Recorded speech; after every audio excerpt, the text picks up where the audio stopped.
رپورٹاز فرانسیسی زبان کا لفظ ہے جس کے لغوی معنی رپورٹ، اطلاع، خبر دینا، مشاہدات یا پیش آمدہ واقعات کو بیان کرنا ہے۔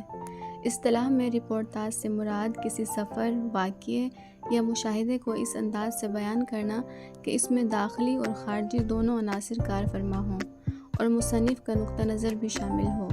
رپورٹاز ادب کی کوئی باقاعدہ صنف نہیں، البتہ یہ ہو سکتا ہے کہ کوئی رپورٹاز انفرادی طور پر ادب کا درجہ حاصل کر لے۔ رپورٹاز زمانہ حال تک محدود ہوتی ہے، ماضی یا مستقبل سے اس کا کوئی تعلق نہیں ہوتا۔ رپورٹاز اخباری رپورٹ سے مختلف ہوتی ہے کیونکہ اخباری رپورٹ کا مقصد محض واقعہ بیان کرنا ہوتا ہے اور اس کی تشریح و توضیح کرنا نہیں ہوتا، جبکہ رپورٹاز میں واقعات کی معنویت پر زیادہ زور دیا جاتا ہے۔ اس کا مقصد ہی یہ ہوتا ہے کہ جو واقعات مشاہدے میں آئیں ان میں سماجی یا انسانی معنویت کو قارئین تک منتقل کر دیا جائے۔ اس لیے رپورٹاز میں واقعات اپنی اصل شکل میں نہیں ہوتے، چنانچہ رپورٹاز نہ تو خالص ادب ہے اور نہ ہی خالص صحافت ہے، بلکہ ادب اور صحافت کا حسین امتزاج ہے۔ رپورٹاز کے موضوعات چونکہ ہنگامی نوعیت کے ہوتے ہیں، اس لیے اس کے اثرات عموماً وقتی ہوتے ہیں۔ رپورٹاز میں خارجی و داخلی کیفیات کا حسین امتزاج قاری کو متاثر کرتا ہے۔ ابوالاعجاز حفیظ صدیقی کے مطابق رپورٹاز چشمدید حالات و واقعات کی وہ رپورٹ ہے جو اگرچہ معروضی واقعات ہی پر مشتمل ہوتی ہے، لیکن مصنف کے تخیل اور واقعات کے بارے میں اس کا موضوعی رویہ ان واقعات میں ایک بصیرت افروز معنویت اور ایک فکر انگیز فضا پیدا کر دیتا ہے۔ ایک اچھی رپورٹاز درج ذیل خصوصیات کی حامل ہوتی ہے: جذباتیت، موجودہ واقعات، زبان و بیان اور موضوعات۔ جذباتیت: ایک اچھے رپورٹاز میں گہری جذباتیت پائی جاتی ہے۔ رپورٹاز لکھنے والا رپورٹاز میں واقعات کی صداقت اجاگر کرنے کے ساتھ ساتھ جذبہ و اخلاص کا اظہار بھی کرتا ہے۔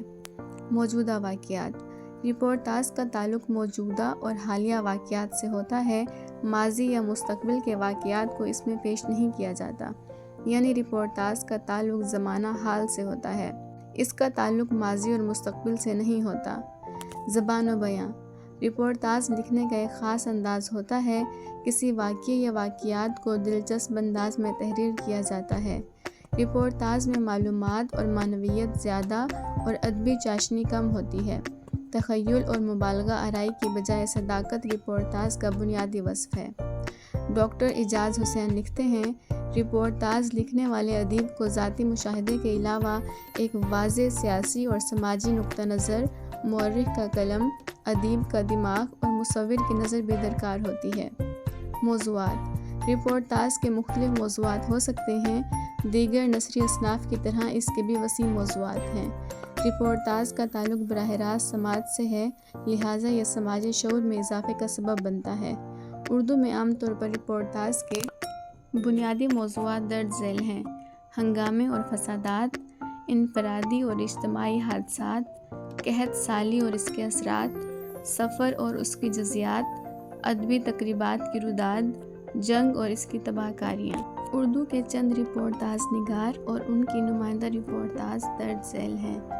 کرشن چندر کی رپورٹاز کا نام ہے پودے، ابراہیم جلیس کی رپورٹاز کا نام ہے شہر، اسی طرح سے شاہد احمد دہلوی کی رپورٹاز کا نام ہے دلی کی بپتا، محمود ہاشمی کی رپورٹاز کا نام ہے کشمیر اداس ہے، مسعود مفتی کی رپورٹاز کا نام ہے چہرے اور لمحے، منو بھائی کی رپورٹاز کا نام ہے میں نے کچھ پھول چنے، فکر توسوی کی رپورٹاز کا نام ہے چھٹا دریا، جمنا داس اختر کی رپورٹاز کا نام ہے خدا دیکھتا رہا،